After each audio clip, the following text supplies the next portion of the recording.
예, 멀리까지 가셔도 이렇게 공부하셔서 너무 감사하고요. 아, 그 공부를 이렇게 하다 보면 처음에는 그 청정함을 만나는 것이 일단은 이제 급선무고 먼저 그걸 계속 만나다가 이 계속 만나는 와중에 이제 그 예전에 해결되지 않았던 그 문제가 이제 대수롭지 않게 다가오기 시작하면 그러면 이제 일도 조금씩 잘 되어가는 거예요. 그러니까는 시간이 반드시 필요하고 반드시 이제 청정한 자리가 항상 먼저 얼마나 내가 삶 속에서 이 자리를 아무 일 없는 자리, 아무 평온하고 경계에 물들지 않는 이 자리를 내가 삶 속에서 어느 정도 가지고 살았냐. 이것이 이제 다음번에 경계를 대할 때에 그 기본이 되죠. 기본. 그래서 더욱 동함이라든지 이런 것도 달라지고 또 경계를 대할 때 판단하는 것도 달라지고 이제 그렇게 되는 겁니다. 그러니까 그 시작이 어디로 환원되느냐 이게 중요한 거거든요. 근데 우리는 항상 시작점이 청정한 데 있지 않냐고 분별성과 주착심이 항상 있어요. 근데 이제 마지막까지 참 어려운 게그 생로병사의 문제잖아요. 생로병사의 문제. 생로병사를 줄여서 생사 이렇게 얘기하지만 펼치면 생로병사인데 태어나고 늙고 태어난다는 거, 태어나고, 생이라고 하는 것은 태어남만을 이야기하기도 하지만, 태어남을 이야기하기도 하지만, 사실은 삶을 생이라고 하는 거죠. 인간의 삶, 의식주하고 인간의 삶, 그러니까 사는 문제, 늙고, 그 다음에 병들고, 그 다음에 죽는 문제. 이제 이게 생로병사의 문제인데, 이게 간단치 않아요. 그 중에서도 가장 문제가 뭐냐면, 병들고 죽는 문제잖아요. 병들고 죽는 문제.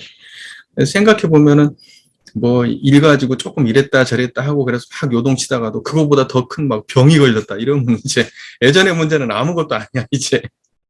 그러다가 병 걸린 것도 문제가 아니고 이제 진짜 죽게 생겼어. 이러면 진짜 그 전에 내가 고민했던 건 정말 아무것도 아니에요. 정말 죽는 문제를 앞에다 놔두고는 사람이라는 게. 이게 정말 근데 그러면은 그 상황에 닥쳤을 때 내 안에서 심장의 두근거림마저도 내려놓을 수 있느냐. 그거 간단치 않죠. 그 정도까지 가려면 쉽지 않아요. 근데 보통은 보면 이제 내가 마음속에서 잡념이 일어나지 않아도 이 몸이 반응하는 경우가 많습니다. 예, 그것은 뭐냐면 내 무의식에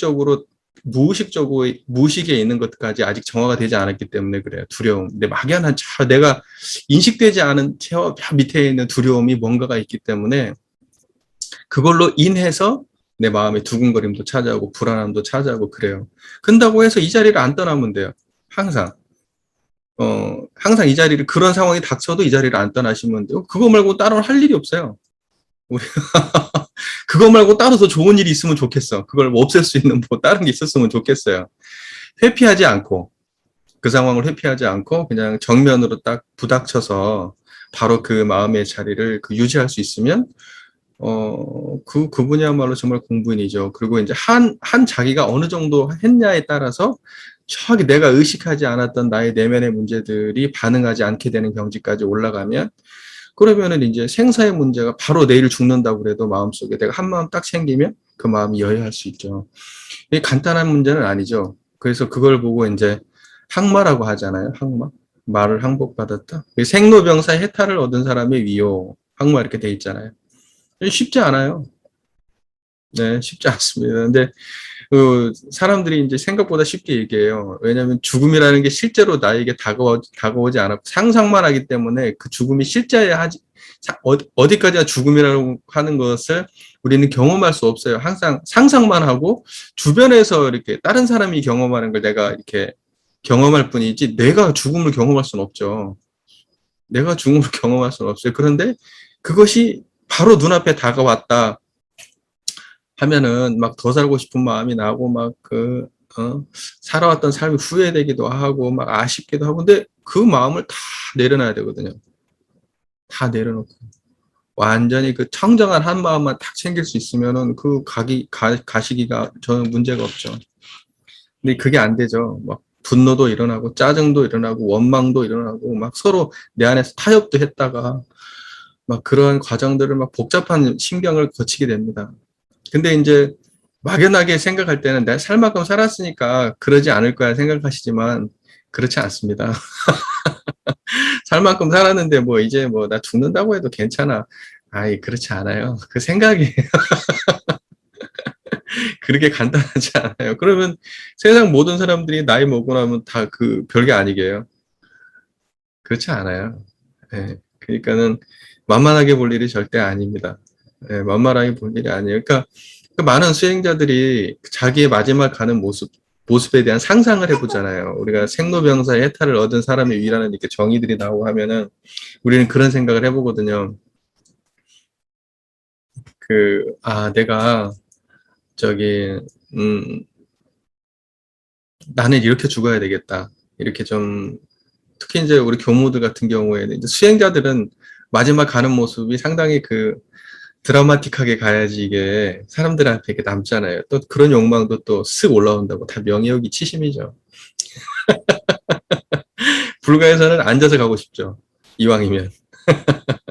불가 사람들은 앉아서 자탈인망하고 싶은 욕망이 있을 거고, 최소한 이제 그 교무님들 같은 경우에는 이제 곡기라 그래서 이제 음식을 줄여요. 점점 줄여가지고, 이제, 아, 마지막에는 딱 끊고, 깔끔하게 딱, 점점 줄여가지고, 마지막에 살 딱 끊고, 그러고 딱 가고 싶은 욕망이 있죠. 자기가 이렇게 삶을 딱 정말로 그 온전할 때, 자기 삶이 온전할 때 딱 마무리하고 싶은 욕망들이 다 있죠. 근데 막상 안 돼. 그래가지고 도전을 어떤 분들 얘기를 들어보면은 도전을 해요. 이제 돌아가실 때가 다 됐어, 이제. 근데 더 살 수도 없고, 이제 다 그런 상황인데, 그래서 이제 내가 이제 곡기를 점점 줄이다가요, 마지막에 못 참고 먹어버리는 경우가 많답니다. 처음에는 될 것 같아. 정말 간단치 않은 문제니까, 그 생로병사의 문제를 그렇게 쉽게 다루면 안 된다. 그 말씀을 드리고 싶어요. 왜냐면 인생을 살아가면서도 사소한 거 하나, 사람들의 감정 문제 하나, 뭐, 내 소유하는 뭐 문제 하나, 이런 것도 쉽게 못 내려놓고 사는 게 우리 중생들이고, 그거 하나 가지고 너 죽고 나 죽자 하자 막 이렇게 덤벼드는 게 우리 인생사인데, 자기 목숨을 내놓고 내가 아직 경험하지 못해서 그렇지 쉽지 않아요.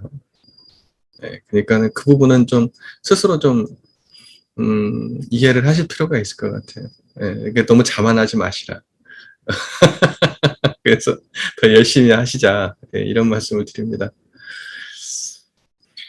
그러니까 복을 짓는다는 건 그 선은 성대로 악은 악대로 예전에 그 말씀 한번 드렸잖아요. 그러니까 선업을 지은 건 선업 그대로예요. 악업을 지은 건 악업 그대로고. 내가 이제 누군가한테 공양을 했어요. 그 공양을 한 그것은 그대로예요. 근데 내가 그 공양을 하면서 귀찮은 마음을 내거나 싫은 마음을 냈다. 그러면 그것도 그대로예요. 내 마음에서 낸 그 마음은 내가 다시 도로 가져가게 받게 돼 있고. 왜냐면 또 그 버릇이 또 다음번에 또 나올 거고, 또 그것이 계속 반복되다 보면 어느 순간에 나의 진정성이 의심받게 되기도 하고, 또는 다른 곳에서 불만이 터지기도 하고, 이렇게 되는 거기 때문에 어떠한 현상을 갖다 내가 무언가를 이렇게 한 것은 그대로 남고, 또 그것을 행할 때 나의 마음의 상태도 또 그대로 남는 거죠. 그러니까 이왕 하는 김에 상어 없이 좋은 마음으로 그 일을 모두 했으면 그건 전부 다 온전하게 실제의 그 행위와 내 마음의 어떠한 그 받침까지도 전부 다 온전하게 다 되겠지만 내가 행위는 그렇게 하고 마음을 다르게 했으면 그건 그 따로따로 이제 업이 되겠죠. 우리가요 세금 낸 걸로 그 살인자들도 다 먹여 살리고 하고 있어요. 그것도 복은 복대로 죄는 죄대로죠. 내가 그 사람한테 하는 건 그대로고요. 그 사람들이 그걸 어떻게 받고 어떤 삶을 사는지는 그 사람들의 삶의 문제니까 내가 그러면 굶겨 죽였어야 됐나요? 그건 아니란 말이잖아요. 그러니까 내가 상대방이 어떤 사람인가가 중요한 게 아니라 내가 그 사람에게 어떤 마음으로 무엇을 했느냐 이것만 놓고 따지셔야죠. 나의 복의 문제는. 그리고 그 받은 사람이 그걸 갖다가 어떻게 받았고 그 받은 그걸로 어떤 삶을 살았느냐 그건 그 사람의 몫이죠. 그러니까는 예를 들면 내가 안 준다고 해서 다른 사람이 안 줄까? 또 그 나쁜 사람이라고 해서 굶고 죽어야 될까? 생각해 보면 그 타인의 문제, 타인이 그 사람이 어떤 삶을, 그 사람의 삶이 예를 들면은 아무리 잘못되었다 하더라도 내가 내 입장에서 올바른 일을 할 뿐이에요. 그냥. 예. 또 그러한 것들이 인연이 돼서 이 사람이 또 개과천선의 길을 갈 수도 있어요. 나의 선한 밥을 얻어먹고, 나의 선한 태도를 보고. 그렇기 때문에 그 모든 것 나쁘지 않죠. 부처님이 예를 들면은 대종사님이 제자 중에서 행실이 약한 제자라고 해서 다른 마음으로 돼 있겠느냐. 행실이 약한 제자라고 해서 내쳤겠느냐. 행실이 약한 사람은 또 그대로 또 교화를 해야 되잖아요. 그러니까 또 그것도 인과에 맞춰서 그 사람을 돌리려고 노력하고 했던 삶을 사시는 거 아니겠어요? 그러니까는 그 사람이 근데 그렇게 노력했음에도 불구하고 안 되는 건 어떻게 하겠어요? 그러니까 그것까지 우리가 그 저기 판단하고 할 것이 아니라 인과는 오로지 그 나를 놓고 나의 삶에 나를 놓고 그리고 인과를 하시고 그것과 연관돼서 그 사람의 삶은 그 사람께 내버려 두는 게 현명하지 않을까 생각합니다. 네. 언제나 그 선악의 문제, 시비 이해 문제는 그 언제나 사람들에게 어려운 문제고 이제 그런 것들을 바르게 판단하고 하는 것이 지혜고 한데 그것은 시간이 많이 걸리는 문제죠. 절대 뭐 그냥 되지는 않습니다. 그러니까는 조급한 마음을 가질 건 없을 것 같고요. 근데 이제 내가 그 이렇게 시비 이해 문제, 아까 뭐 그냥 뭐 누구한테 뭐 밥을 공양하고 이런 문제는 뭐 그런 건 아니고 근데 어떠한 사안에서는 시비 이해를 따져야 될 때가 있잖아요. 시비 이해를 바르게 따져야 선업과 악업이고 또 시비 이해를 바르게 따졌을 때 그 굉장히 그 많은 사람한테 혜택이 가거나 아니면 많은 사람에게 피해를 가야 될 문제에 대해서는 굉장히 냉철한 판단을 해야 되죠. 냉철한 판단을 해야 됩니다. 그러니까 그런 판단을 할 때에도 마음속에 그 사적 판단을 해서는 안 되죠. 나한테 개인적인 나한테 이익을 생각해서 판단하면 그것은 이제 사적 판단을 한 게 돼요. 근데 이제 그런 시비이해고 공적인 문제를 판단할 때 있어서는 그 공적 이익을 놓고 판단을 하셔야죠. 나의 어떤, 나이가 조금 안 좋은 소리를 듣는다 하더라도 소신을 잘 세우셔서 하셔야죠. 분명하다면. 근데 그거 어려워요. 인간의 욕망이라는 게 한 사람한테도 싫은 소리 듣고 싶지 않거든요. 단 한 사람과도 척을 짓고 싶지 않은 거예요. 근데 이제 그 실제로 시비의 문제가 닥쳤는데 내가 누군가와 친했던 사람과 잘 알았던 사람과 또는 놓치기 싫은 사람과 강하게 이렇게 척을 져야 될 상황이 닥쳤어도 그 판단을 내릴 수 있으면 그 사람 쉽지 않은 그런 건 정말 쉽지 않은데 그 정도 돼야 훌륭한 사람이라 할 수 있어요. 근데 대부분의 사람들은 그 인간관계, 좁은 인간관계 때문에 1대1 관계 때문에 큰 선택을 잘못하는 경우들이 많아요. 이제 그런 경우가 이제 예를 들면 뭐 교단사뿐만이 아니고 또 뭐 크게는 정치의 문제까지 이렇게 본다면 다 거기에 계신 분들이 그런 공적 태도로 이해를 하면 좋은데 판단함에 있어서 사적 태도로 판단을 하게 된다? 그러면 안 좋아지겠죠. 사적 태도로 판단을 하게 되면. 또 어떠한 그 이런 그 공적인 문제에 대해서 또 내가 또 어떤 사람의 공적인 문제가 이렇게 국가의 대소사의 문제가 있고 교단의 대소사의 문제가 있는데 내가 관련된 사람이 내가 개인적으로 좋아하는 사람이야. 시비에 관련된 사람이. 또는 내가 개인적으로 정치적으로는 지지하는 사람이야. 이렇다 하더라도 거기에도 안 끌려야 돼요. 거기에도 안 끌려야 되고 또 예를 들면 우리 교단에 문제가 발생했는데 그분이 이제 교단에서 이제 화제가 됐다. 근데 내가 굉장히 좋아하는 교무님이다. 이래도 안 끌려야 돼요. 내가 개인적으로 그분을 좋아하는 건 좋아하는 거지만 공사의 문제는 반드시 공사입니다. 제가 예를 들면 이번에 수의단 선거가 있잖아요. 수의단 선거가 있어요. 또 제가 개인적으로 어떤 분들은 좋아하는 분들도 다 있고 인연이 깊은 분들이 다 있잖아요. 근데 판단을 해야 돼요. 내가 좋아한다고 그분을 찍을 수는 없어요. 내가 싫어하더라도 저분하고는 인연이 없어도 저분이 지금 수의단 하는 게 맞다. 상대적으로 봤을 때 내가 소신껏 판단을 해서 그게 맞다고 하면 그렇게 하는 게 맞죠. 근데 이런 판단을 할 때도 내가 잘 아는 사람이니까 저 사람 찍어야지. 나하고 엄청 둘도 없이 친한 사람이니까 당연히 그 사람 찍어야지. 뭐 이러면 안 되죠. 그게 공적 판단이 없는 거예요. 저는 그렇게 하거든요. 저는 어떤 분들은 뭐 자기 자식들 뭐 이렇게 출가하기를 바라고 그러잖아요. 어떤 사람은 출가 안 하기를 바라고. 저는 제 자식이 출가하든 안 하든 상관없는데 제 자식이 출가를 해가지고 공과밥을 얻어먹으면서 빚지는 삶을 사는 거에 대해서는 반대예요. 그러니까 사람들한테 도움을 될 만하면 출가하고 많은 사람들에게 도움이 되지 않을 것 같았으면 저 추가 말릴 거예요. 하지 말라고. 근데 얘가 정말 훌륭해. 내가 봐도. 이놈은 정말 어떤 애라도 정말 훌륭한 놈이다. 너는. 그러면 저는 안 한다고 해도 권할 거예요. 출가의 길을 가봐라. 그게 공적 마인드지 않을까요? 근데 사람들이 생각보다 어떤 경우도 많이 있냐면요. 정말 안타깝지만, 사회에서 적응 못한 자식이 출가라도 해라. 먹고는 산다. 이런 경우도 생각보다 있어요.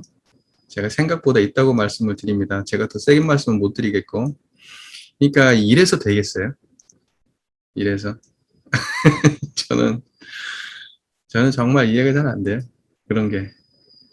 이게, 이 생활이 얼마나 빚지는 삶인지 사람들한테 이게 그 대동사님의 말씀 잘못 전하고 또 진리에 대한 인식을 잘못 심어주면 그분들의 공부길을 얼마나 막을 수 있는 이 일인지 그걸 자각한다면 절대 쉽게 못 보내요. 자식을 자기가 잘 알 거 아니에요. 그래서 말이 좀 샜는데 그래서 그러한 판단들이 꼭 필요하다. 그러니까는 뭐 누군가가 손님이 와서 대접하고 이런 건 아무 문제 안 돼. 그 사람이 무슨 살인을 했겠습니까? 무슨 성추행, 성폭행을 했겠습니까? 그런 거 아니잖아요. 조금 인격이 부족한 정도 아니겠어요? 그런 사람한테 무슨 뭐 그렇게까지 생각할 거 없고. 예. 또 따지고 보면 진짜 큰 죄는 그런 사람들이 짓는 게 아니고요. 점잖은 사람들, 많이 배운 사람들이 집니다. 그 사람들이 진짜 큰 죄죠. 예. 그 과거에 이제 했던 것들이 이제 생각이 올라온 것을 내가 이제 그때 내가 이렇게 좀 잘못 생각했었구나 이렇게 인식을 한 그것이 이제 선업을 짓는 거예요. 선업을.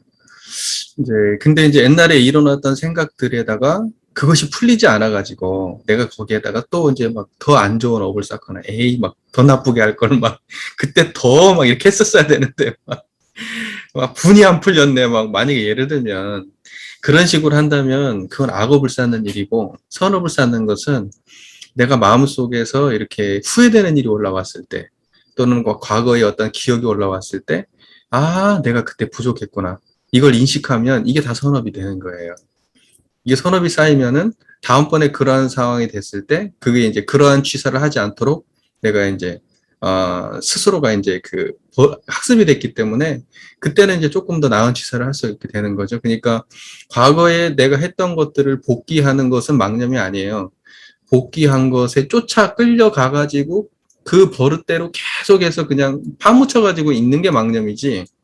올라오는 생각들을 인식하고 정리할 그때 이것을 선업으로 정리하고 여기다가 이제 더 좋은 판단과 이런 것들을 그때 이렇게 했었으면 좋았을 텐데 이렇게 하고 내려놓고 또 올라오는 것이 있으면 그때는 이거 내가 좀 잘못했구나 라고 이렇게 내려놓고 그러면 이게 다 선업 쌓는 거예요.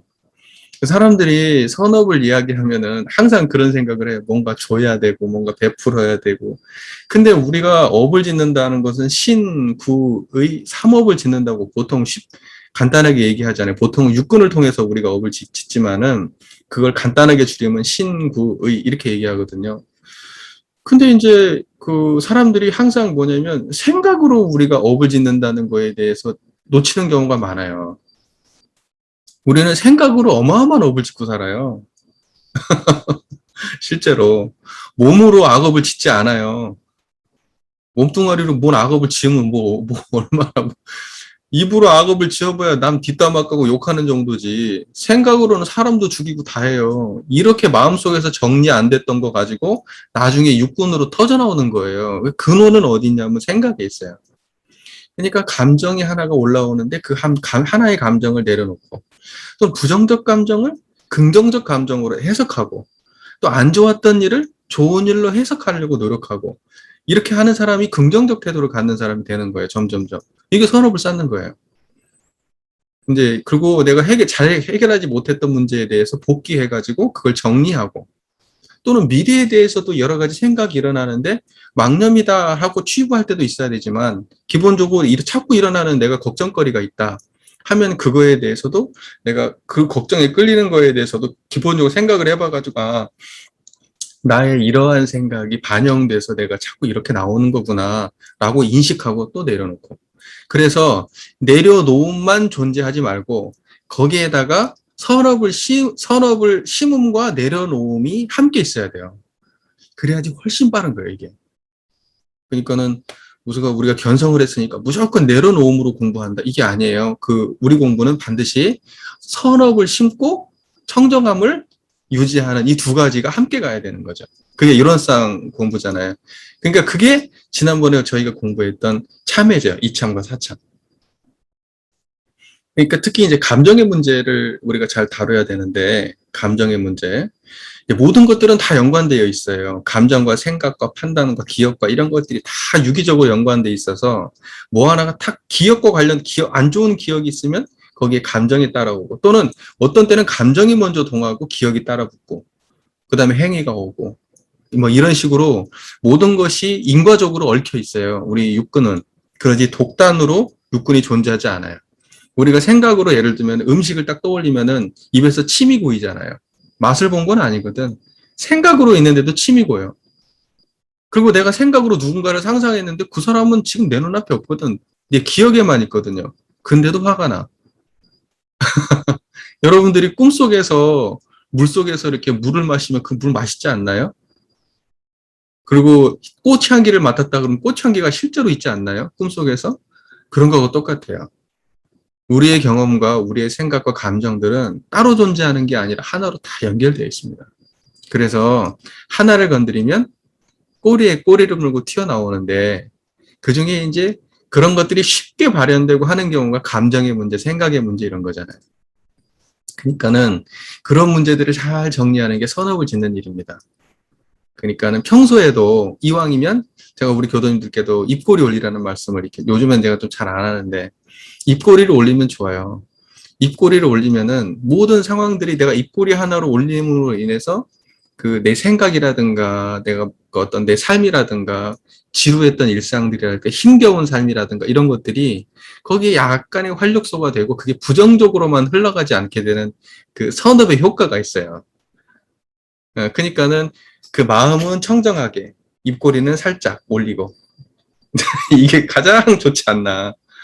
막 소리내서 웃으라는 게 아니라 입꼬리만 살짝 올리는 태도로 그냥 살면 좋아요. 그러니까 뭐 요리를 하신다든지 또는 집안일을 하실 수도 있고 또는 뭐 일상으로 뭐 어디 뭐 차를 타고 어디 갈 수도 있고 그렇잖아요. 그때 그냥 가만히 입꼬리를 올리고 해보세요.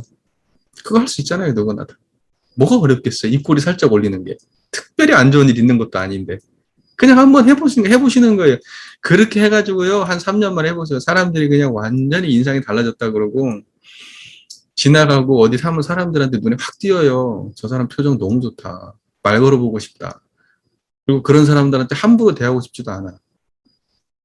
그러니까는 그렇게 그러한 태도를 가지고 그렇게 삶을 살아가는 사람들 옆에 선한 기운들이 자꾸 몰려온다는 거예요. 선한 기운이 뭐겠어요? 선한 마음들.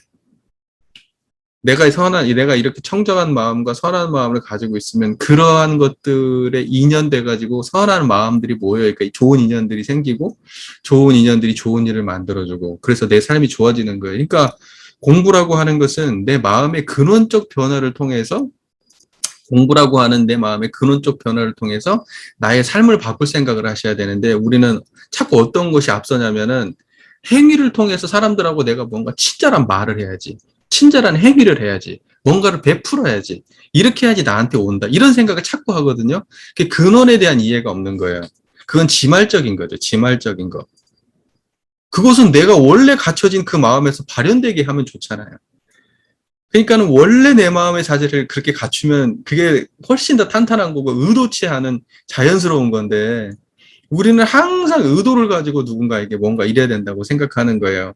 의도를 가진 마음은 그것은 자기 게 아니에요. 언제든지 쉽게 무너집니다. 언제든지 쉽게 무너져요. 근데 내가 원래 그렇게 공부를 많이 해가지고 내 안에서 근원적으로 탄탄함이 이렇게 밖으로 의도치 않게 이렇게 자연스럽게 나갈 때 그 사람은 쉽게 안 무너집니다. 깊어요. 사람들도 다 알아요. 저 사람의 행위가 저 사람이 원래 저 사람이 가진 아주 그 내적인 모습이 그대로 발현된 건지 아니면 저 사람이 뭔가 나한테 뭔가 얻으려고 저러는가?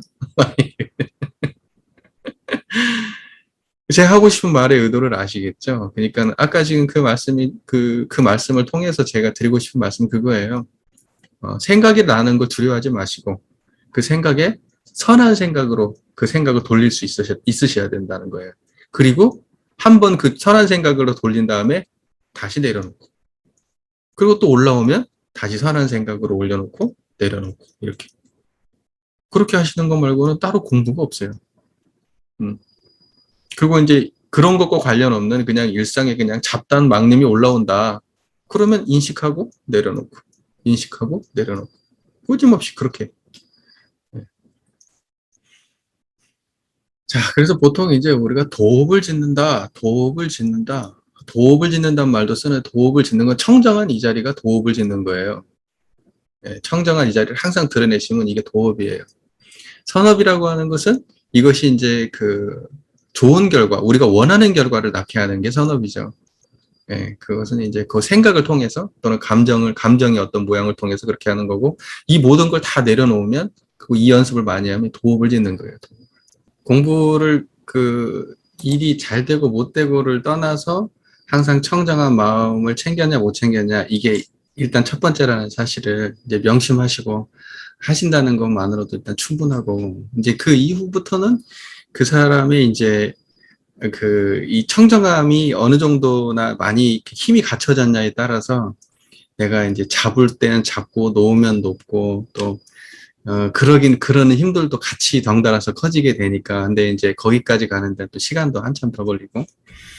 그래서 우리 교도님들이 이제 그런 걸 가장 먼저 챙겨주셨으면 좋겠어요. 일단 모든 아까 처처 이론상, 사사 이론상 얘기했다시피 그때의 불상, 처처 불상 그게 이론상이고 불공, 그때의 불공이 이론상이다. 이런 생각을 가지고 항상 이론상의 자리를 어느 상황에서도 놓치지 않으려고 노력하시면 그 마음대중의 힘이 반드시 나중에는 삶을 변화시키는 데까지 가요.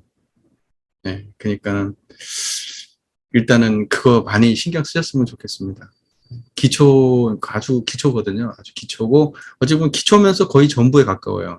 사실은 우리가 일상에서 그거 말고는 할 게 없어요. 공부는. 그게 거의 공부에 다거든요. 근데 이제 12 이해 문제가 발생했을 때는 판단을 해야 되죠. 그러나 일상을 살 때 보면 12의 경우가 없는 경우 훨씬 많잖아요. 우리는 이제 그 생각 속에서 망념을 끓이고 있어서 사실 12 속에 산다고 생각하지만 그렇게까지 안 끓여도 될 거에 머리를 끓이고 있는 거거든요. 근데 내가 평소에 12회를 다 내려놓고 인생을 살고 진짜 12회를 판단해야 돼? 그 시점에서 판단을 할 수만 있으면 시간상으로 놓고 볼 때 12회에 당해서 흔들릴 시간이 거의 없어요. 대부분은 일상이에요. 예를 들면 남편하고 싸웠어요. 또는 자식하고 이제 갈등이 생겼거나 시어머니하고 갈등이 생겼어요. 갈등이 생기고 그걸 갖다가 그 다음에 내가 딱 돌아서는 순간 내려놓으셔야죠. 일단 그게 전제가 되지 않으면 다음에 갈등을 해결할 길이 없어요. 계속해서 지난 시간들을 곱씹으면서 안 좋게만 흘러갔지 절대 좋게 풀리지를 않아요. 대부분의 경우는. 근데 가장 먼저 이렇게 그 자리를 갖다가 딱 정리할 수 있는 힘, 이제 이게 먼저 전제가 되면 그 다음에는 풀어날 수 있는 그런 길도 있겠죠. 그래서 가장 이게 기본이에요. 기본입니다.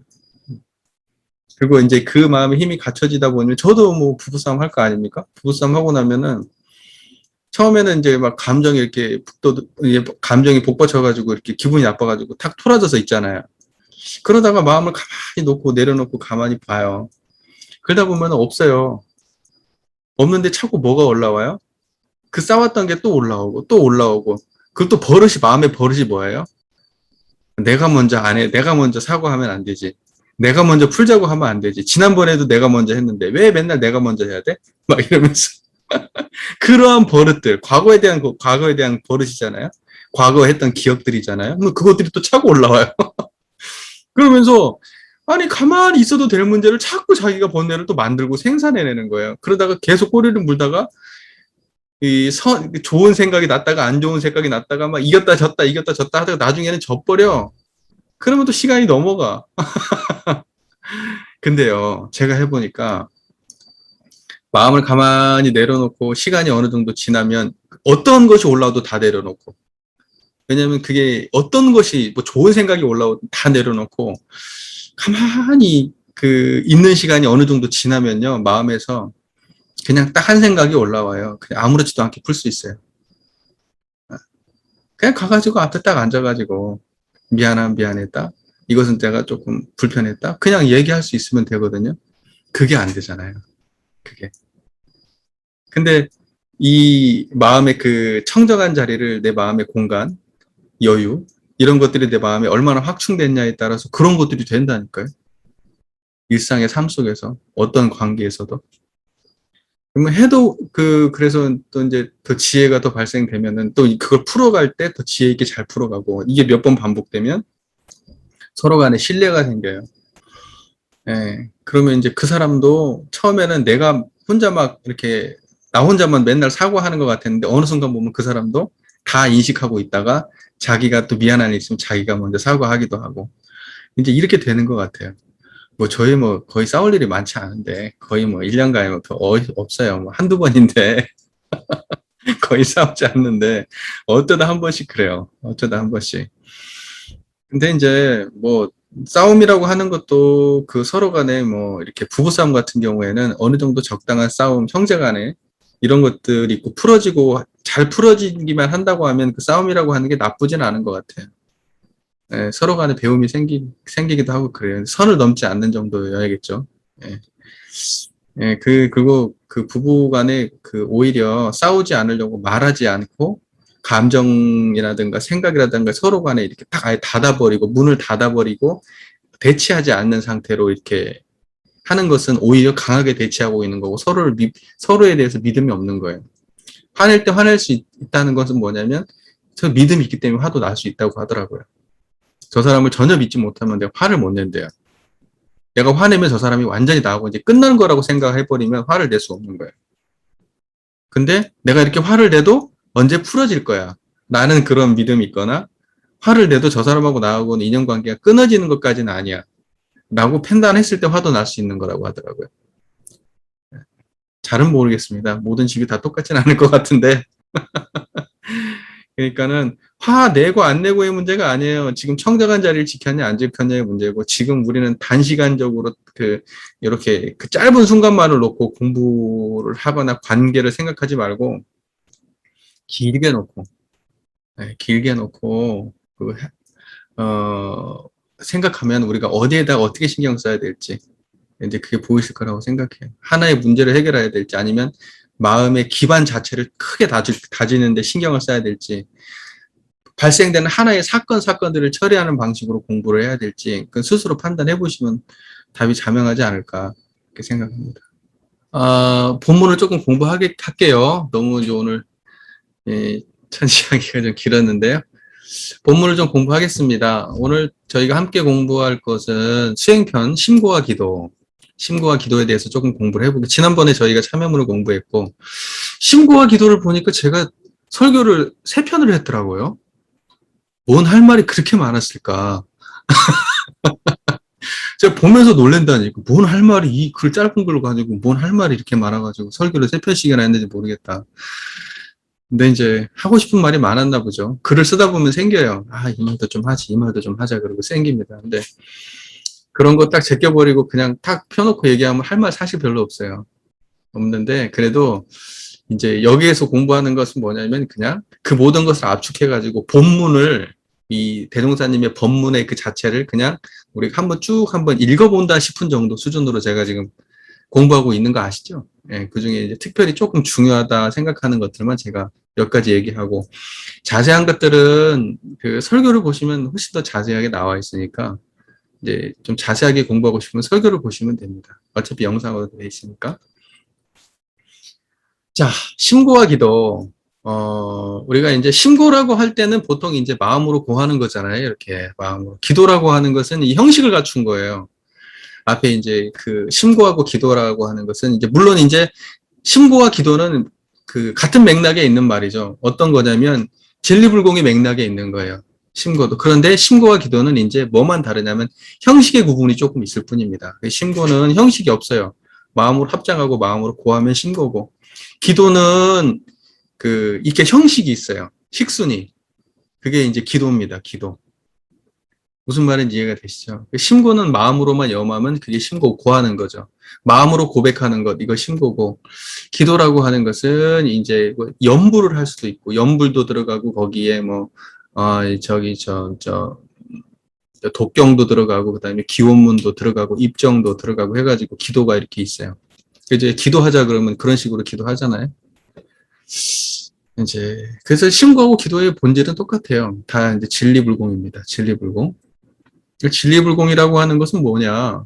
그러니까 다르게 보면 진리불공이라고 하는 것은 법신불 일원상의 자리에 내 마음을 이렇게 올려놓는 거죠. 바치는 거죠. 그게 진리불공이에요. 그러니까 내 마음에 원하는 바를 부처님께 이렇게 바치는 거예요.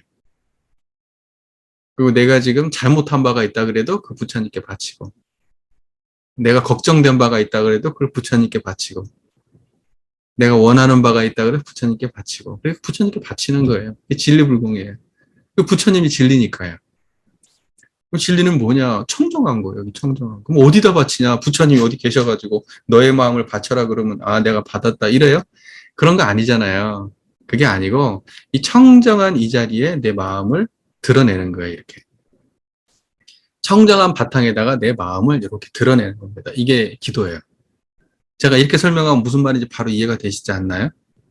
네. 우리는 기도를 갖다가 뭐 이렇게 꼭 법당에 와서만 하는 게 아니라 우리 삶 속에서도 항상 염원하는 바가 있고 걱정되는 바가 있으면 그때그때마다 부처님을 만나고 아 이게 걱정입니다 라고 딱 한마디 하면 그 기도예요. 부처님이 싹 받아가요. 그 마음을. 여러분이 걱정하시면 그 걱정을 부처님이 싹 받아갑니다. 근데 우리가 진짜 신심이 있다면 우리의 걱정을 부처님이 정말 받아가고 우리가 신심이 없다면 부처님이 그 기도를 받아가지 않아요. 그러면 내가 안고 살아야 돼. 올렸지만 결국은 부처님이 안 가져갔어. 그 걱정거리를. 내가 갖고 살아야 돼. 내가 진짜 신심이 있어갖고 부처님께 내 걱정거리를 바쳐버렸으면 부처님이 가져가 버렸어. 그래서 내 걱정이 없어요.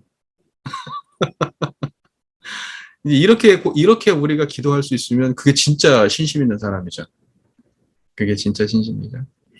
그리고 우리가 이제 기도를 하고 심고를 올리는데 결국 일원상을 신앙의 대상으로 모시는 일이잖아요. 일원상을 신앙의 대상으로 모시는 일인데 그 일원상을 신앙의 대상으로 모신다는 것은 그 자리가 신앙의 대상이면서 수행의 표본이고 그렇기 때문에 우리가 이 수행편에 심고와 기도가 있다고 하더라도 수행은 그러면 기도니까 이것은 신앙 아니냐 이렇게 얘기하지만 심고할 때 만나는 그 자리가 수행할 때 만나는 그 자리하고 똑같은 자리예요. 그래서 원불교는 수행편이라고 다 묶어놨지만 그것은 전부 다 수행이면서 신앙이고 신앙이면서 수행이에요. 본질이 똑같아요. 그래서 과거의 기독교에서 뭐 하나님이라고 하는 절대자가 있어가지고 우리가 빌면은 인과를 초월해서 뭔가를 탁 내려주는 너가 잘못을 했어도 내가 용서해줄게 이런. 그리고 네가 복을 빌고 네가 나를 믿으니까 네가 나의 믿음에 내가 감흥을 했으니까 내가 너 복을 줄게 이렇게 해가지고 주고 그러지 않아요. 네. 인과를 그대로 있는 그대로 드러내 주시는 게 부처님이에요. 부처님은 뭐냐면 지은 걸 지은 그대로 드러내 주시는 분이에요. 그게 부처님이에요. 선은 선대로, 악은 악대로. 네, 그게 부처님이지 무슨 부처님이 자기의 사견은 있어가지고 호불호가 있어가지고 너는 해주고 너는 안 해주고 너는 기도 잘하니까 해주고 너는 기도 못하니까 안 해주고 이러면은 그건 부처님이 아니야 그건.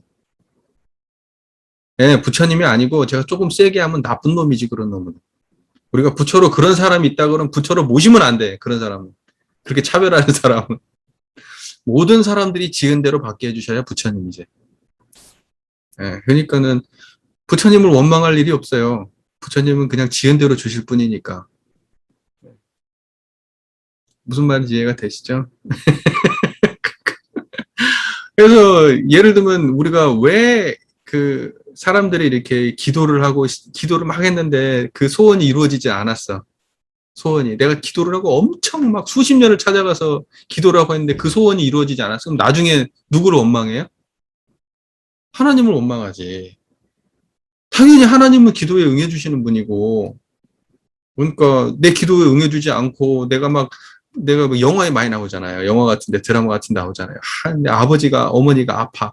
그래서 내가 우리 아버지 어머니를 살려달라고 그렇게 기도를 했는데 결국 어머니가 돌아가셨어. 그러고 나면 그 이제 등을 돌리잖아요. 이제 쳐다도 안 보잖아. 막 그런 일이 발생하잖아요. 근데 원불교는 그럴 일이 있어요, 없어요? 원불교는 안 그래요. 원불교는 원불교는 내가 기원을 올리지만 인과대로 되시는 거예요. 인과대로 되셔요. 그럼 우리의 기원은 어떤 것을 기원하는 것밖에 없느냐? 모든 것이 인과대로 됨을 믿고 그 인과를 내가 수용하고 또 우리 부모님도 그 인과를 수용해서 내가 거기에 원망내지 않고 이 상황을 그리고 이걸로 인해서 내 삶이 뭉개지거나 좌절하지 않고 내가 그걸 또 그걸 발판으로 삼아서 더 선업을 행하고 이렇게 살아갈 수 있는 그런 길을 제시해주게 도와줄 수는 있지만 죽어가는 사람을 살릴 수는 없는 거예요. 기도한다고. 공부 안 하는 자식이 서울대 가게 만들 수는 없는 거라고. 성격이 안 좋은 자식이 이혼하지 않기를 바랄 수는 없는 거예요.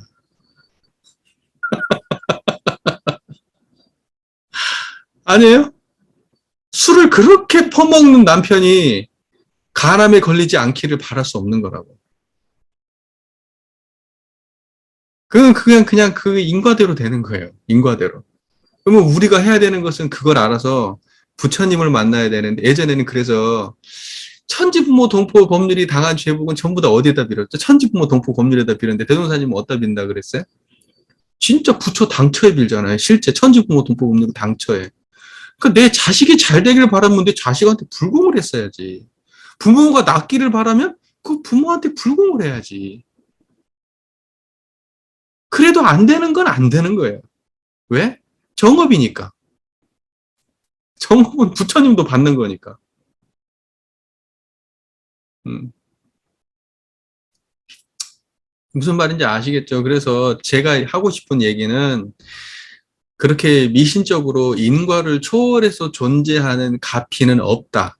이 말을 제가 하고 싶은 거예요. 그런 건 없어요. 혹시라도 내가 기도를 했는데 그것이 이루어졌다라고 생각하면 그것은 내가 다른 것도 잘했기 때문에 그런 거예요. 기도 때문에만 그런 게 아니라 기도도 물론 하면서 그 마음도 썼지만 그것만 해서 그런 게 아니라 다른 것도 다 잘하는 가운데 기도를 하시고 그래 인과적으로 맞아떨어졌는데 어디에다 회양을 하냐면 나의 이 선업을 부처님께 이렇게 바친 거예요. 이 부처님의 공덕입니다. 내가 잘나서 그런 게 아니라 이렇게 해서 부처님께 바친 거예요. 그런 분들은 훌륭하지. 예. 그런 분들은 훌륭해요. 근데 이제 인생을 살다 보면 어쩌다가 기도를 했는데 또 누군가는 기도를 해줬는데 이게 잘 풀렸어. 야, 그러면 앞으로 뭔 일 있을 때는 기도를 해야 되는구나 해가지고 평소에 잘하는 게 아니라 일 생길 때만 기도를 해.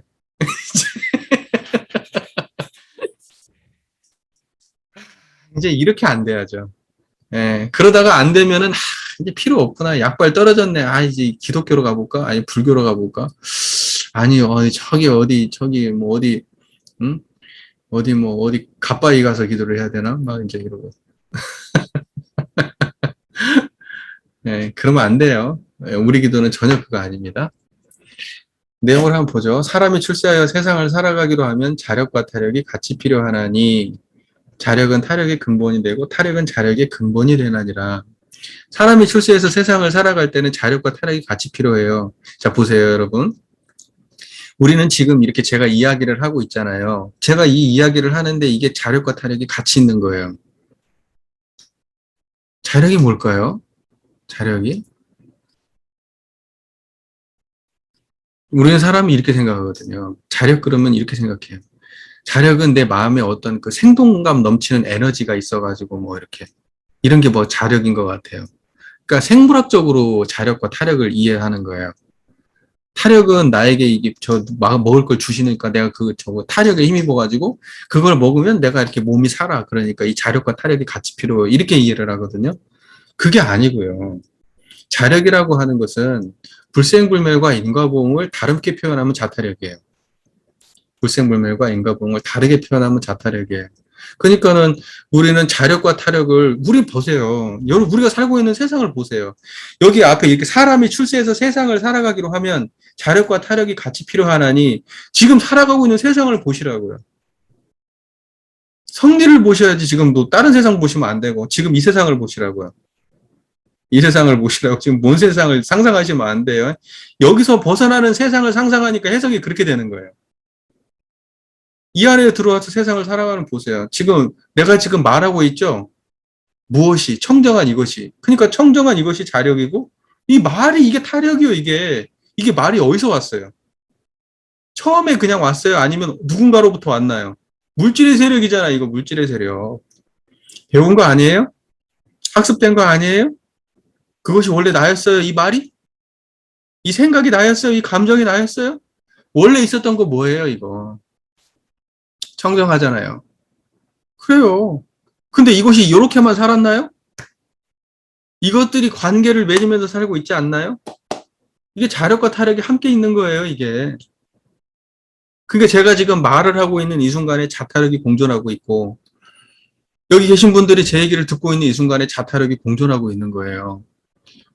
딱 선을 나눠가지고 여기가 자력이고 타력이다. 이렇게 말하기도 어려워요. 자력은 타력의 근본이고, 타력은 자력의 근본이니까. 그래서 불생불멸은 인과보응의 근본이 되고, 인과보응은 불생불멸이 근본이 되고, 서로가 서로의 바탕이 되어서 이 세상이 존재하고, 지금 우리가 이 세상을 살아가고 있는데 지금 이 세상을 보라니까요. 어느 세상을 보고 계신 거지? 지금 이 세상을 보세요. 이 세상. 청정한 이 세상을 보세요. 여기에는 자타가 따로 없어요.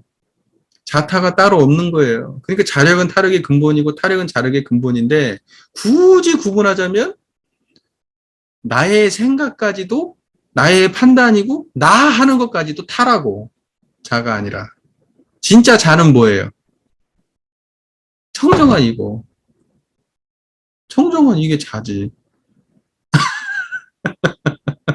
그러고 난 다음에 청정한 여기에서 듣고 맛보고 생각하고 판단하고 내가 나라고 이야기하고 너라고 이야기하고 그렇게 이야기하고 있잖아요. 그 나라고 얘기하고 너라고 얘기하는 이것이 다 타라고. 나라고 얘기해도 이게 타예요. 제가 설교할 때 무관사에 동하지 않는다 이런 얘기 한 적 있지 않나요? 무관사? 무관사가 뭐에 동하지 않는다는 거예요? 대상 세계에 동하지 않는 게 무관 세계에 동하지 않는 거잖아요. 그러면 대상은 뭐가 대상이냐? 내가 나 하는 것도 대상이잖아요. 나 하는 것도 청정한 자리가 보면 대상이에요. 내가 따로 없어. 청정한 자리만 있어, 나는. 근데 내가 이거 나야 할 때 그것도 다 대상으로 있다니까? 진짜 나는 청정한 거야, 이게. 근데 나라고 얘기하는 이것도 청정한 거의 대상이에요. 그러니까는 내가 나라고 얘기하는 것도 내가 아니라고 타지. 타예요. 이걸 넘어가지 않으면 이거 일원상에 대한 이해가 좀 부족한 겁니다, 이거. 그래서 대종사께서는 불생불멸과 인과보응의 이 자리를 자유자재로 구사하시는 분이고 그러한 관점에서 자타도 이렇게 다른 모습으로 설명이 가능한 거예요. 그러니까 심고와 기도를 한다고 할 때 심고와 기도를 하는데 결국은 어디하고 만나죠? 부처님을 만나는데 그 부처님은 뭐였죠? 자성불이야. 자, 보세요. 우리가 신앙의 대상은 청정 법신불이잖아요. 법신불 일원상 아닙니까? 신앙의 대상이. 그 청정한 자리는 또 뭐라고 그래요? 자성청정이라고 하거든요. 청정자성. 그러니까는 재밌죠? 부처는 청정한 거고 청정한 것은 자성이래. 자성은 너거든요. 자성은 나거든. 그러니까 그러면 뭐예요, 이게? 내가 지금 심고와 기도를 올린다고 하는데 그 부처님은 뭐예요? 결국은 나의 자성을 만나는 일이요. 그러면 그 부처님을 하고 그것을 인식할 때는 자예요, 타예요? 타요. 아, 부처님 이러니까. 부처님. 그러면 타요. 부처님을 내가 모신다고 얘기하잖아요. 그러면 타요. 이해가 되시죠? 그럼 신앙의 대상으로 수행의 표본으로 모실 때는 뭐예요? 그건 자요, 자. 나야, 나. 그게. 나를 모시는 일. 그러니까 그것이 나이면서 타요. 자성불이면서 부처님이야. 자성이면서 부처님이라고요. 근데 그건 둘 다 청정해, 그냥. 청정은 이걸 보고 부처님이고 참나고 자성불이고 진하고 여여하고 오만 걸 다 거기다 그것을 갖다가 무슨 천지고 이렇게 얘기하는 거예요. 예. 이해가 잘 되시나요, 그 말이? 예. 그러니까는 이제 심구와 기도할 때 딱 우리가 만나면 딱 이렇게 합장을 하고 내가 심구와 기도를 딱 올리잖아요. 그때 만나는 그것이 뭐냐면 자력으로 해석하면 자력이고 타력으로 해석하면 타력이에요. 청정한 그것과 보세요. 아까 제가 이렇게 설명했 청정한 그것은 자력이고 인과보응은 타력이다 이렇게 얘기했어요. 그죠? 그런데 우리는 보니까 인과보응의 세계 속에서는 또 그 인과만을 딱 놓고 했을 때 여기서도 나라고 얘기하는 게 있고 남이라고 얘기하는 게 있는데 인과에서도 인과보응에 드러나는 세계에서도 이건 나, 내 생각, 내 거, 이것은 나고 그 다음에 네 거, 너, 저거 이러면은 그건 타예요. 그죠? 그러니까 인과에서도 자타가 있어. 인과보응의 세계에서도. 자, 그 다음에 불생불멸과 인과보응의 세계에서도 자타가 있어. 그죠? 그러면 불생불멸의 세계로 돌아오면 불생불멸도 이것은 자타가 있어. 이것도. 그죠? 이거 청정한 부처님이면서 청정한 자성불이니까. 여기도 자타가 있단 말이에요. 아, 이해가 되시나, 지금 이게? 이게 너무 수준 높나? 청정한 이것은 부처님이니까, 부처님이 뭐예요? 부처님. 그러니까, 이게 헷갈리시는구나. 그게. 신앙의 대상이라고 얘기하잖아요? 내가 여기에서 볼 때는 이게 부처님의 이것은 타란 말이에요, 타. 인과보응의 세계, 여기서 내가 지금 모신다. 이 자리를, 청정한 자리를 드러낸다. 내가 청정한 부처님을 모신다 할 때 이건 타예요, 타. 타요, 타. 이해가 되세요? 그리고 근데 그것이 타이면서 자성불이잖아요. 자성불의 차원에서 보면, 내 마음이 부처구나. 이렇게 보면 그것은 또 나예요. 그러니까 봐봐요. 불생불멸도 자타가 들어가 있고, 인과보응도 자타가 있고, 불생불멸과 인과보응을 같이 놔도 자타가 있네. 이 정리가 잘 되셨어요, 이게? 야, 이게 정리가 되신다고요? 신기하네. 어떻게 이게 정리가 되지? 이게 이렇게 정리가 될 정도면 상당히 그 연마가 잘 된 거예요. 내가 그 구분이 잘 되는 거예요. 이게 지금 이 마음자리를 잘 읽고 있는 거예요. 그러니까 이게 구분이 되는 거예요. 내가 나라고 얘기할 때 그 나, 이것은 내가 아니구나. 이것조차도 타구나라고 인식할 수가 있는 정도 수준이 되시면 고수지. 나는 이거 나라고 하기 전에 이게 나였구나. 그래서 부모 미생전에 본래 면목 얘기하잖아요. 부모 일으키기 전에 너 뭐냐고 너. 부모한테 몸을 받고 난 다음에 사람들하고 관계 속에서 형성된 이 나 말고 그거 싹 빼고 다 버리고 육신 부고 다 버리고 나서 그때도 있는 거 그거 뭐냐고 그거. 그것이 나라고. 근데 그것을 나라고 상정했을 때는 여기서 지금 이렇게 생각하고 판단하고 하는 것이 전부 다 뭐겠어요? 타라고 다. 타. 이해가 잘 되세요? 네. 뭐 이 정도만 해도 그죠? 지금 이해가 안 되시는 분은 안 되고 한 번 더 설명을 해드릴게요. 한 번 더 설명을 해드릴게요. 잘 들어보세요.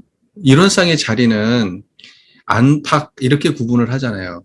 안팎 우리가 보통 안으로 또는 밖으로 이렇게 설명을 하기도 하고 그 다음에 자타로 구분을 하기도 하고 이제 근본적으로는 불생불멸과 인과보응 이렇게 설명을 하잖아요. 변하는 자리, 안 변하는 자리 또는 영원한 자리 또는 영원하지 않은 자리 또는 있는 자리 또는 없는 자리 뭐 이런 식으로 그 구분을 많이 하잖아요. 근데 이제 여기에서는 심구와 기도에서는 뭐라고 구분을 하셨냐면 자력과 타력이라고 구분을 했어요. 자력과 타력이라고. 그래서 보통은 자력과 타력을 어떻게 이해하고 있냐면 이 인과보응의 입장에서만 자력 있고 타력을 말해요. 불생불멸 없어요. 아예. 자, 그러면 이제 한번 설명을 해보면 그렇게 했구나라는 걸 이해하실 거예요. 인과보응의 세계에서는 우리가 생각하고 판단하고 감정하고 대상 있고 그거 전부 다 인과보응의 세계니까 여러분이 인식하는 모든 게 인과보응의 세계예요. 변하는 세계. 자, 그러면 이런 거예요. 자, 내가 있고, 저는 이제 아마 우리 교도님들도 나중에는 헷갈리게 될 거예요. 헷갈려야 정상이에요. 근데 대부분의 사람들은 선명해요. 이 몸뚱아리 이게 나예요. 이거 나예요. 이거 나고요. 타는 뭐예요? 엄마, 아빠, 나무, 하늘, 땅, 이웃, 동포, 뭐, 이거 다 타예요. 자, 이렇게 이해를 하는 거예요.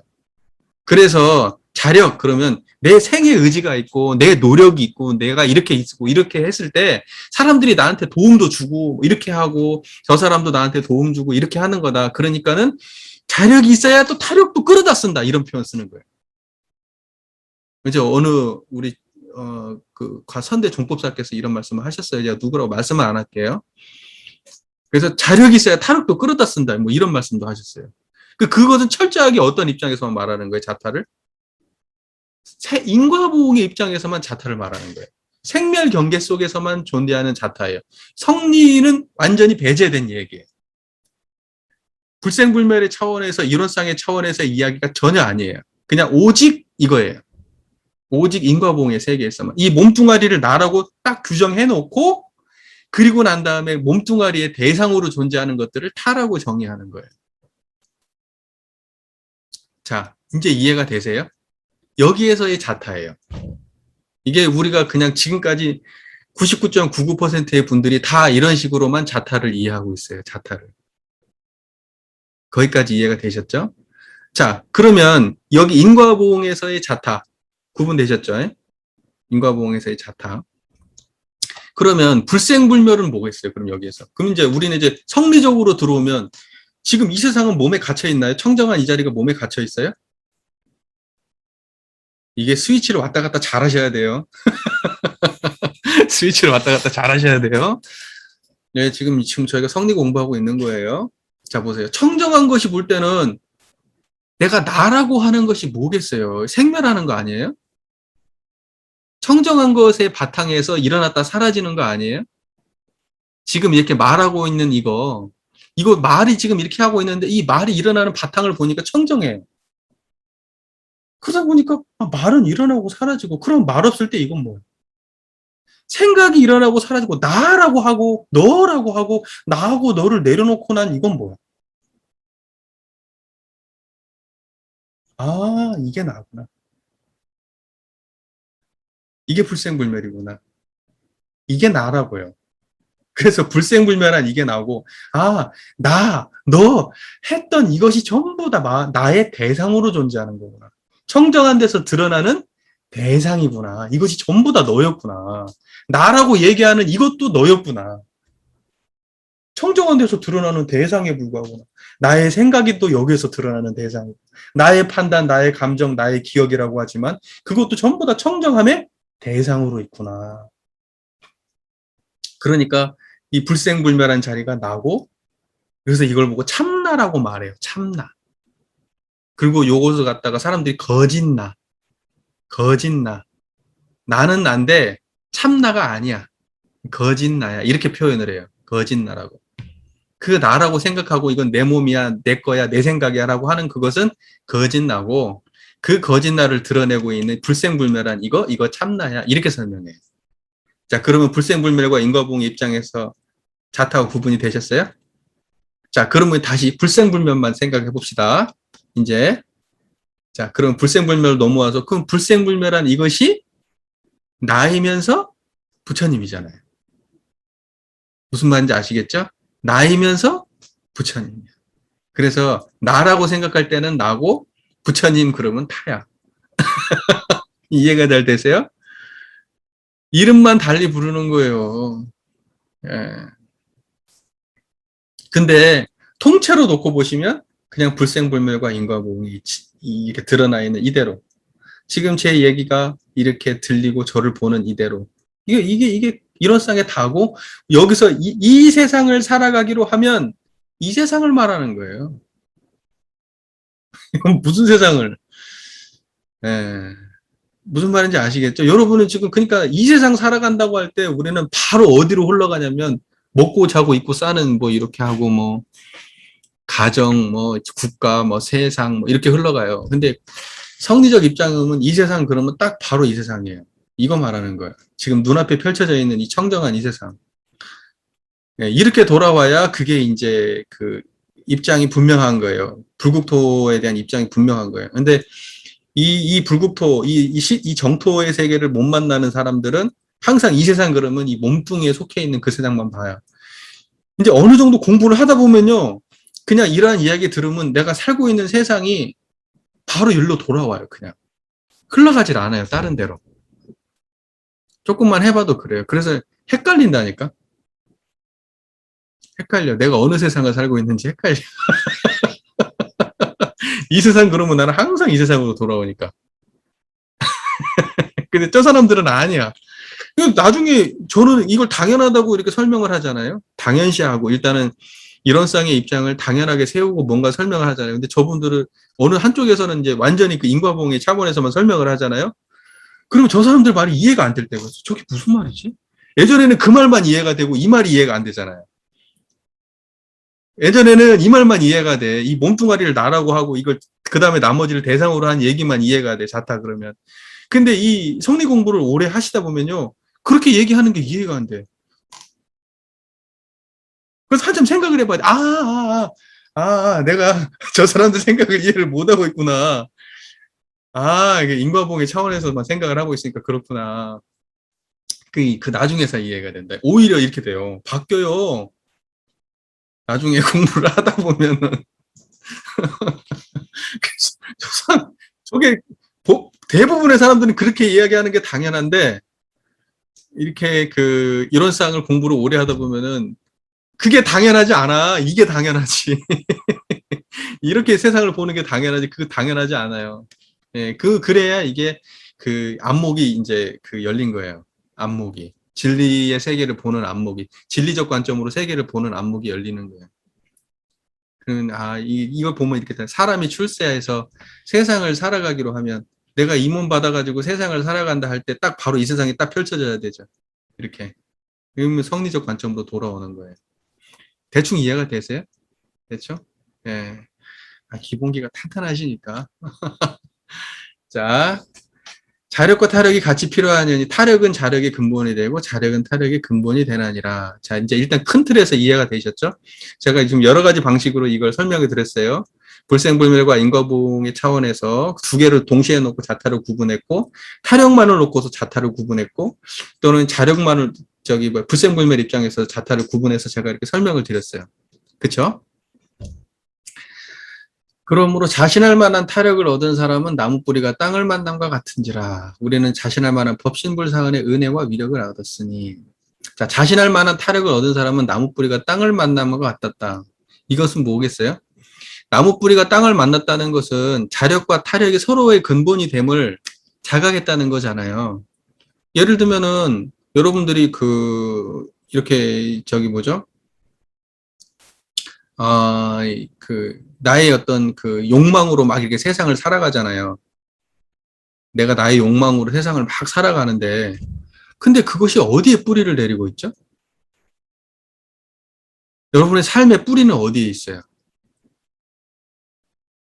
청정한 데 있잖아요. 청정한 데. 여러분의 생각의 뿌리가 거기 있잖아요. 어디에다 뿌리를 내리고 사시냐면 우리는 철저하게 그 진리 자리에 뿌리를 내리고 살아요. 그러니까는 나 할 때 그 나를 이 생멸하는 나로 볼 때 지금 여기는 이제 그런 설명이죠. 나를 생멸하는 나로 볼 때 그 생멸하는 나는 어디에다 뿌리를 내리고 살죠?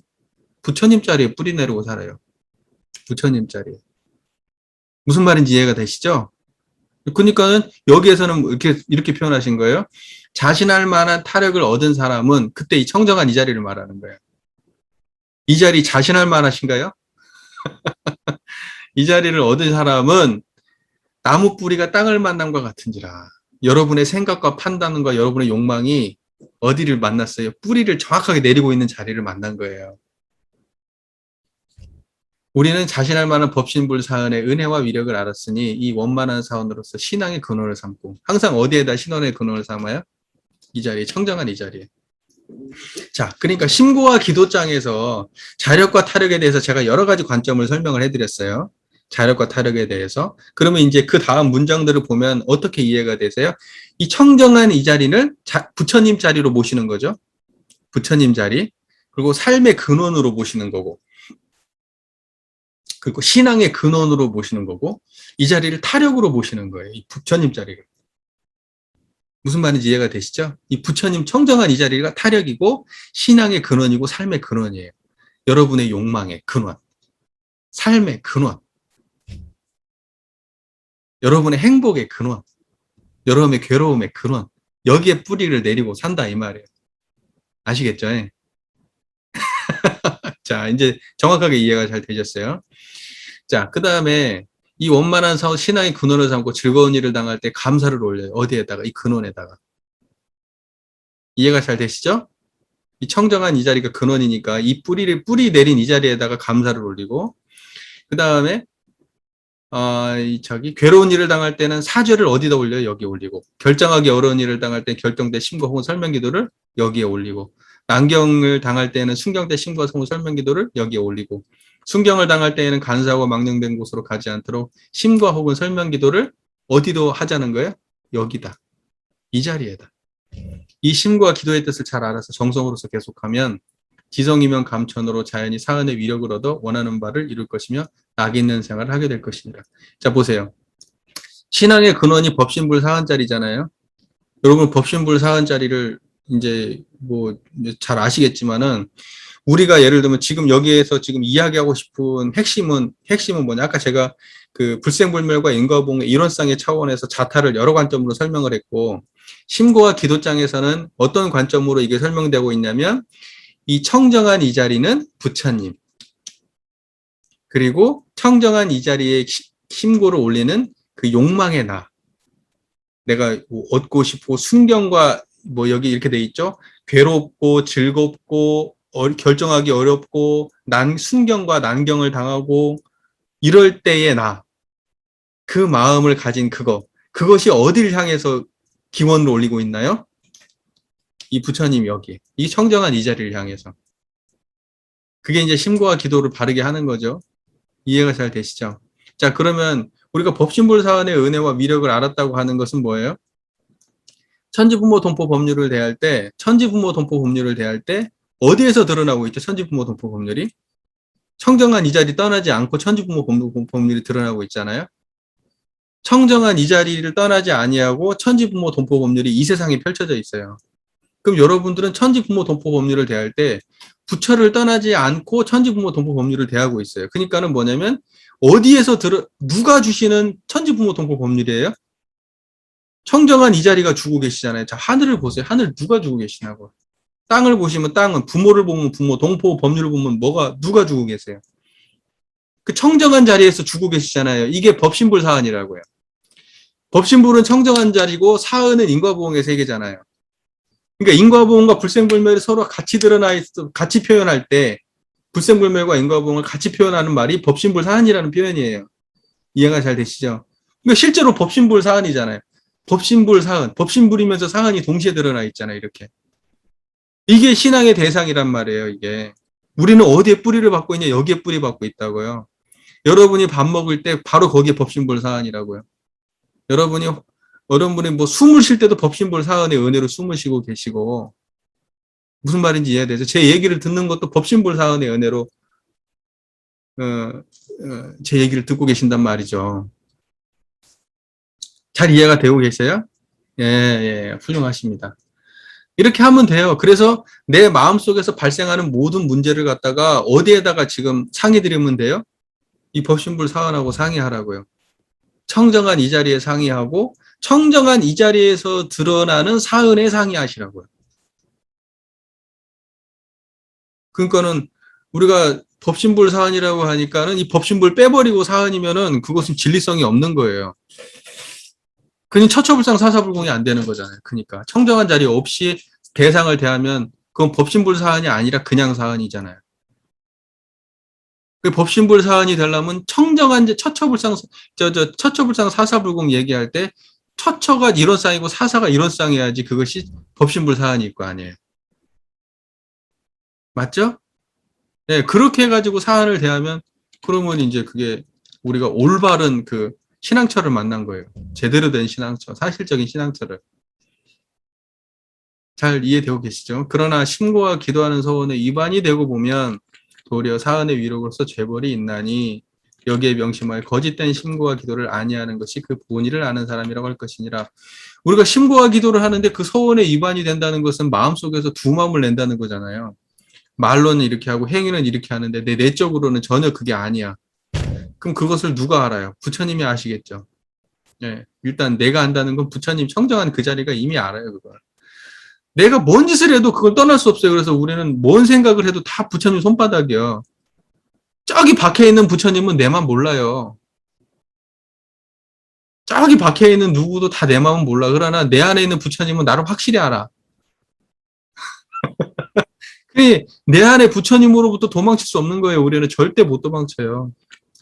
그러니까 내 마음에서 그렇게 실제로 말과 행동을 다르게 한다고 하면 죄벌이 있겠죠. 죄벌이 없겠습니까? 차라리 안 하니만 못하지. 뭘 속이려고 하는데 그 스스로의 양심을 속이는 일이 돼버리잖아요. 한편으로 따지면. 기도하는 것과 행위를 다르게 한다는 건. 그러면 그런 사람들한테는 더 안 좋은 일이 갔으면 같이 좋지가 않을 거 아니에요? 우리가 그냥 생각해봐도. 신앙의 차원을 떠나서 그냥 우리가 일반적으로 사람을 대한다고 해도 그렇지 않나요? 말과 행동이 다른 사람들에 대해서. 그리고 그게 티가 다 나고. 자, 그 다음에 심구와 기도를 올릴 때에는 천지하감지, 부모하감지, 동포감지, 법률은감지, 피은자 아무는 법신불사는 전에 고백하옵나이다. 이 중요하죠? 천지하감지, 부모하감지, 동포감지, 법률은감지 할 때 하감하고 응감한단 말이에요. 천지, 부모, 동포, 법률이 하감하고 응감하는데 어디에 하감하고 응감하고 있죠? 천지, 부모, 천지가 하감하는 자리가 어디예요? 청정한 그 자리에 하감하시잖아요. 동포가 응감하는데 어디 응감해? 법률이 응감하는데 어디 응감해? 부모가 하감하는데 어디 하감해? 하감하고 응감하는 건 그 한 자리에 하감하고 응감하지 무슨 하감하고 응감이 따로 있는 게 아니에요. 다 거기에 응감하고 하감해요. 여러분이 합장하고 그냥 청정한 마음 모으면 거기 천지부모 법률이 이미 하감하고 응감하고 계셔요, 거기에. 그러니까 거기에서 한 마음을 부으면 천지를 움직인다 할 때 그런 말이에요, 그게. 그래서 그 마음을 통해서 그것이 이 온 세계에 미친다 이런 이야기 할 때도 전부 다 그 자리에 하감하고 있으니까 이 청정한 이 자리에. 예. 무슨 말인지 아시겠죠? 여러분의 마음 세계가 달라지면은요 천지부모 동포 법률이 다른 세계가 돼요 이미. 여러분의 마음 먹기에 따라서 보온의 세계가 될 수도 있고 배연의 세계가 될 수도 있죠. 한 마음 어떻게 먹냐에 따라서. 예. 자, 보세요. 그래서 천지가 하감하는 이 자리, 부모가 하감하는 이 자리. 아시겠죠? 뭔 말인지. 동포가 응감하는 이 자리, 법률이 응감하는 이 자리. 다 우리는 이 자리 속에 살고 있는 거죠. 그러니까는 뭐 천지가 하감하시고 응감하시고 천지 부모 동포 법률 하감하고 응감하여 주십시오. 어디에? 그리고 하감하고 응감은 이미 그렇게 하고 계셔. 따로 뭐 부를 것도 없어. 이미 그렇게 하고 계셔요. 옆자리에 하감하고 응감하고 계시잖아요. 제 얘기 잘 들리죠? 예, 거기 응감하고 계시잖아요. 지금 이렇게 응감하고 있잖아요. 예. 자, 그래서 앞에 말한 범위 안에서 앞에 말한 범위라는 것은 이거죠. 즐거운 일을 당할 때는 감사, 괴로운 일을 당할 때는 사죄, 결정하기 어려운 일을 할 때 결정될 신고고 설명기도, 난경을 당할 때 순경될 신고고 설명기도, 순경을 당할 때는 간사하고 망령된 곳으로 가지 않도록 신고와 설명기도. 이거 말하는 거예요. 이 범위 말한 범위 안에서 각자의 소회를 따라 신고 혹은 설명기도를 하되 상대처가 있는 경우에 상대처라는 건 뭐가 있어요? 상대처? 상대처라는 것은 직접 기도의 대상을 말하는 거예요. 예를 들면 우리가 병원에 가가지고 누구한테 기도를 해주잖아요. 상대처가 있는 거예요.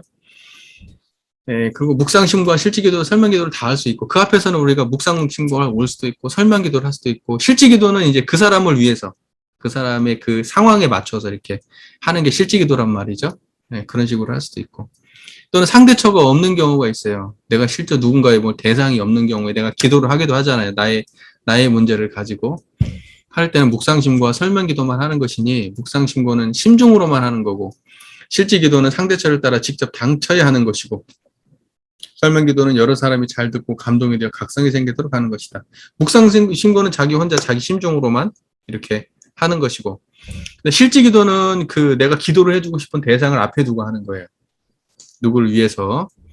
그리고 설명기도라고 하는 것은 여러 사람들이 함께 이렇게 대표자가 이렇게 이 모든 사람들의 공감대를 하나로 모아서 이렇게 하는 게 이제 설명기도가 되는 겁니다. 자, 보세요. 그러니까 이제 우리가 결국 심고와 기도를 한다는 것을 엄밀하게 보면은 결국은 뭐냐면 법신불 일원상 자리에 법신불 일원상의 그 자기의 그 마음을 고하고, 예, 그리고 이제 그 법신불의 소리를 듣고 법신불과의 관계를 맺어가는 거예요. 법신불 사안과의 관계를. 그러니까는 뭐냐, 법신불 사안 그러면은 여기서 법신불 사안이라고 했기 때문에 청정한 자리뿐만이 아니고 청정한 자리가 드러내 주시는 천지부모 동포 법률. 우린 여기와 관계 속에서 심고와 기도를 이뤄가야 되죠. 이해가 잘 되시나요? 그러니까는 뭐 부모를 만나도 법신불 사은으로서의 부모를 만나야죠. 그래야 그의 심고와 기도의 위력이 감가고 있는 거고. 내가 어떤 그 인간관계를 해결하려고 해도 법신불 사은의 그 동포를 만나야 돼. 법신불 사은으로서의 친구를 만나야 되고, 법신불 사은으로서의 직장 동료와 상사를 만나지 못하면, 그러면 온전한 심고와 기도의 감흥이 있기가 어렵겠죠. 그 의미가 잘 이해가 되세요? 그건 이제 다시 말하면 그게 처처불상 사사불공하고 똑같은 거예요. 무시선 무처선이나 처처불상 사사불공이나 심고와 기도나 본질은 그냥 일원상 한 자리 드러내고 사는 거예요. 여기에서 복락을 구하는 거예요. 일원상 떠나지 아니하고 일원상의 자리에서 일원상에서 드러난 천지부모 동포 법률을 통해서 복락을 구하는 거예요. 잘 이해가 잘 되셨어요? 네. 그래서 이 자리는 그냥 권사님이 생각하는 어떤 것도 그냥 드러낼 뿐이에요. 이것이 기다 아니다까지도 드러내시고 이게 맞나 틀리나까지도 이미 그 자리가 드러내고 있을 뿐이고 이 자리는 의도가 없어요, 이미. 그런데 이 의도라고 하는 것은 이 자리가 갖는 게 아니고 청정한 자리가 갖는 게 아니고 인과보응의 세계가 갖는 거예요.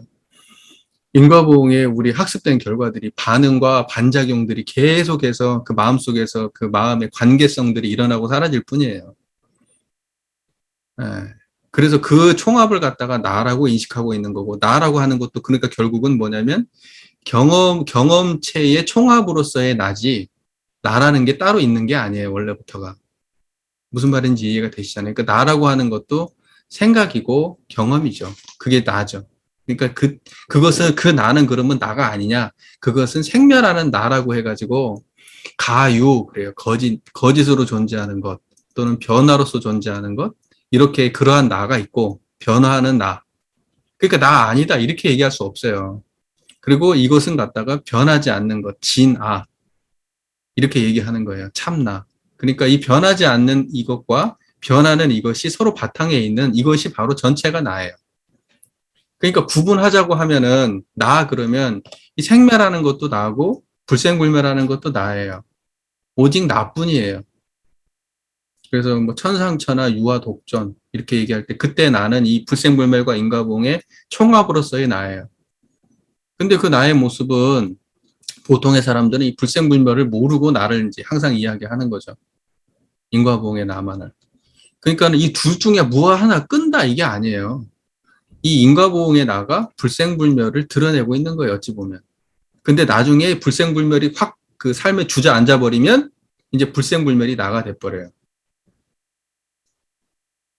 이게 불생불멸이 나가 되면 인과보응의 세계를 내가 굴리는 게 자연스러워진단 말입니다. 그러니까 원래 익숙하지 않았던 것을 갖다가 인과보응의 내가 의도를 가지고 끌어서 내가 이 불생불멸의 자리를 나의 삶의 중심에 갖다 놓도록 노력하는 게 이게 수행이에요. 근데 얘는 갖다 놓는다고, 그래서 이 자리를 만난다고 삶이 바뀌지 않는다고 제가 누누이 말씀드리는 거예요. 이 자리는 인과를 바꿔야지 내가 인생이 바뀌는 거지, 이 자리 드러난다고 인생 바뀌는 게 아니에요. 근데 이 자리는 왜 필요하느냐? 이 자리가 있어야 이 인생이 바르게 드러나거든요. 이걸 바르게 움직일 수 있거든요. 그러니까는 이 견성을 해야 된다는 것은 뭐냐면 이 인과보응의 세계를 바르게 구현하기 위한 큰 방편인 거예요. 그래서 제가 사람들한테 심해 이렇게 말해요. 이것이 목적이 아니야. 인과를 바르게 굴리기 위해서 이건 방편이야. 내가 이렇게까지 얘기할 정도로. 무슨 말인지 제 말 이해되세요? 청정한 자리를 드러내야 된다고 하는 것은 이런 것들로 끌리지 않는 본래의 끌리지 않는 의식 자체를 갖다가 내가 확보한다는 거잖아요. 이게 내가 이것을 갖다 확보했을 때 이것을 갖다 다룰 수 있게 된다 이 말이에요. 그래서 얘가 필요한 거예요. 그러니까 얘가 결론이 아니에요. 법신불이라고 하는 것은 자성불하고 같은 말이고, 그러니까 이제 그것은 우리가 청정한 자리를 만나면 부처님하고 계합되어 있는 거예요. 그러니까 계합된다는 말도 잘 안 맞아요. 계합된다는 건 대상이 어디 대상으로 이렇게 합해진다는 의미인데, 사실은 법신불은 이것과 상관없이 이미 있어서 계합된다는 것은 이것을 인식했다. 이게 이제 계합됐다는 걸로 인식하면 좋을 것 같아요. 그러니까 내가 법신불을 찾을 때 그 법신불이 이미 있음을 확인하는 거. 내가 법신불을 찾을 때 청정한 법신불이 이미 나와 함께 있다는 걸 확인하면 그게 법신불과 계합하는 거예요. 따로 뭘 노력할 필요가 없어요. 그냥 합장하고 그냥 가만히 있으면은 이미 법신불이 함께 있어요. 근데 거기에서 이제 번뇌를 내거나 한 생각을 내거나 또는 법신불이라고 하는 뭔가 그 막연한 그 거룩함을 상상해도 안 돼요. 그러면 그것도 상상으로 흘러가요. 그러니까는 우리가 만나는 청정 법신불 이론상의 자리는 그냥 청정할 뿐, 그냥 끝이에요, 그게.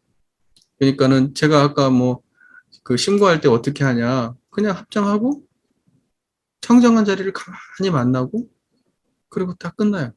그때 이제 또 따로는 이제 어떨 때가 있어요. 또는 감사합니다 하고 만나요.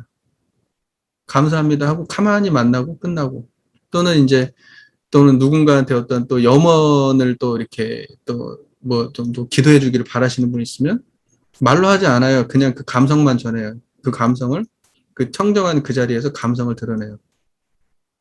네, 그러면 끝. 네, 그렇게 하고 그 이상 뭐 할 게 없어요. 막 줄줄이 막 무슨 뭐 한다고 해서 그거 내가 말을 한다고 부처님이 아는 것도 아니고 한다고 그 사람이 그 부처님이 저기 한 것도 아니고 내가 안 한다고 부처님 모르는 것도 아니고 이미 부처님은 다 알아요. 네.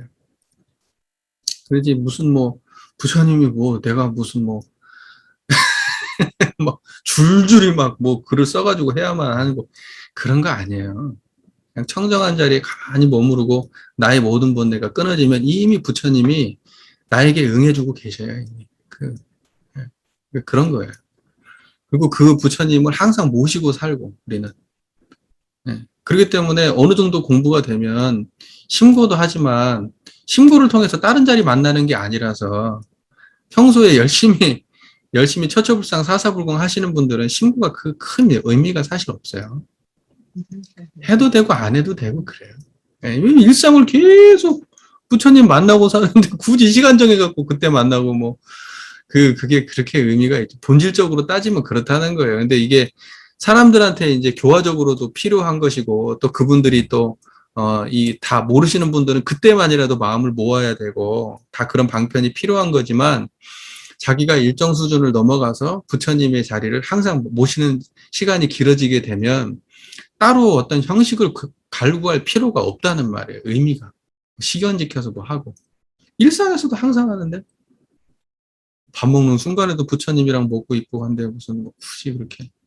왜 그 범부 중생들은요, 그 경계가 없을 때는 경계를 없애려고 난리치고, 경계가 만약에 다 사라지게 되면은 또 다시 또 그 장만한이라고 또 난리치고, 이제 그런다는 거잖아요. 근데 이제 공부를 하시다 보면은 제가 미리 말씀을 드리지만 공부를 하시다 보면은 어느 순간 진짜로 삶이 단박해요. 잡념이 없으니까. 그러면 이제 뭐가 일어나는 줄 아세요? 뭐 해야 되지? 심심하네. 이제 이런 생각이 또 일어나요. 그러면 그것도 공부할 대상이에요? 아니에요? 그것도 공부할 대상이에요. 이제는 그거 갖고 공부해야 돼요. 아무것도 안 해도 아무 문제 없어야 되는데 나중에는 생각이 하면 어느 순간 삶이 밋밋하다고 느낀다고 또 하나의 생각이 올라와요. 그것도 경계란 말이에요. 그것도. 그러니까는 중생은 경계가 없으면 경계를 만들어요. 자꾸. 자기 스스로. 네. 심심해. 그래서 그 중생은 심심한 걸 못 참아요. 오히려. 근데 이제 불보살들은 그 심심한 것이 자기 삶인 줄은 알죠. 근데 이제 그쪽으로 완전히 넘어갈 때는 한 단계 또 더 넘어가야 돼요. 단순한 것이 삶으로 받아들여지기까지가 특히 젊은 사람들한테는 그게 더 안 돼요. 젊은 사람들한테. 그래서 젊은 사람한테는 수행이 참 매력이 없어요.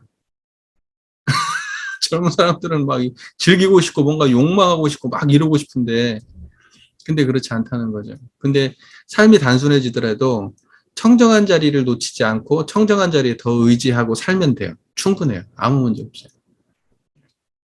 네. 그러니까는 뭐 이 공부를 하는 과정에서 이런저런 경계들이 있다 하더라도 그걸 통해서 자꾸 다른 생각과 번뇌로 끌려가지 아니하고 그냥 그것마저도 공부해야 될 대상으로 인식할 수 있으면 그러면 분명하게 공부길 잡으신 거예요. 네, 그때 이제 신심 나오는 거거든요. 무슨 말인지 잘 이해하시죠? 네.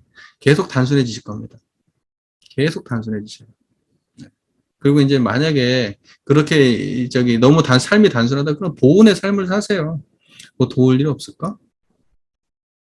그리고 또 그런 것까지 또 여유치 않으면 노세요. 네. 재밌는 거 찾아서 노세요.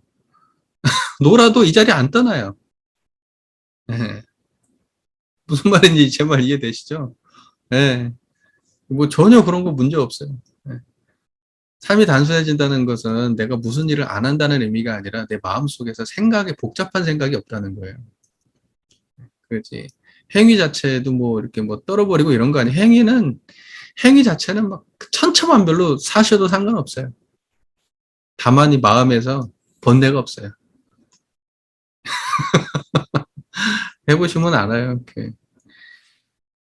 그래서 우리 뭐 효사님이야 지금 일하고 계시니까 오늘은 효사님 오래 뵙네요. 일하시는 김에. 자, 오늘 또 우리 또 권사님이 또 그 여러 가지 궁금한 것들을 또 많이 내놓으시고 이제 뭐 정리가 되었으면 좋겠는데 스스로는 복잡할 줄 몰라도 사실은 되게 단순함을 스스로 복잡하게 생각하시는 거예요. 권사님 나중에 알고 나시면 이게 단순한 다 내 망념이었구나 하고 그게 아무것도 아님을 나중에 알게 되실 거예요. 근데 생각보다 많은 사람들이 그 학문을 하거나 뭐 하는 사람들이 그렇게 복잡할 수밖에 없는 게 뭐냐면 체험적 이해가 없어서 그래요. 체험적 이해가 없으면 다 말로 풀어야 되거든요. 그러니까 말로 풀자니까 한도 끝도 없는 거예요. 체험이 분명해지면 그 모든 말이 다 주저앉아 버려요. 이게 싸그리다 쓸데없는 생각이었구나 이렇게. 중생 제도의 방편으로서 그것이 필요한 것이지 일단은 그 자리를 확보하고 나면은 이 어떤 논리 구조에 빠져들면 안 됩니다. 논리 구조는 이 자리를 드러내기 위한 것이지 논리가 이 자리보다 앞에 있으면 안 돼. 개념이. 그래서 이제 앞으로 어떤 걸 공부하시더라도 항상 체험을 앞에 놓으십시오. 체험을. 이제 이렇게 할 수 있어야 그분이 이제 공부에 혼선이 없게 바로 갈 수가 있어요. 근데 공부하다가도 지금 처음 공부하시는 분들은 어떤 책을 보다가 개념이 하나가 나왔는데, 개념이 이해가 안 되네? 예전에 내가 알았던 거고 다르네? 그러면 그 개념을 쫓아가 버리는데 체험을 놔두고 체험하고 개념이 안 맞다 그러면 이거 체험이 이 개념 틀렸네. 이렇게 말할 정도로 자신감을 가지시라고 이 자리에. 제가 그래서 말씀드리잖아요. 사전을 보더라도 사전도 그 쓴 사람들이 다 알고 쓰는 거 아니란 말이에요. 사전에 나왔으니까 이 말이 맞을 거야 하고 내 체험을 의심하지 마시고 내가 이런 체험을 했는데 이거 아닌가? 이러지 마시고 그 체험을 앞에 딱 세워놓고 그 개념을 딱 드러낼 때 이거 내 체험하고 이거 틀린데? 그러면 둘 중에 하나예요. 이게 언어적으로 이해가 안 됐든지 아니면 이거 틀렸든지. 여러분이 지금 경험하시고 있는 이 체험이 그것이 맞는 거예요. 제가 너무나 세게 얘기하는 건지 모르겠지만 무슨 뭐 대학 교수가 뭐 하고 해도 다 소용없어요. 여러분의 체험이 항상 그 앞에요. 모든 학문이고 모든 무슨 그것은 전부 다 이걸 갖다가 설명하는 문자에 불과한 거예요. 무슨 말인지 이해가 되시죠? 그러니까 이것과 부합하지 않은 문자는 과감하게 버릴 정도로 그렇게 그 자신감을 가지십시오. 예, 그렇게 하고 앞으로 나가시면 됩니다. 아시겠죠? 자, 그러면 오늘은 이걸로 공부 마치도록 하겠습니다. 오늘 굉장히 긴 시간 동안 함께 했는데요. 네, 다음 주에 뵙겠습니다. 감사합니다.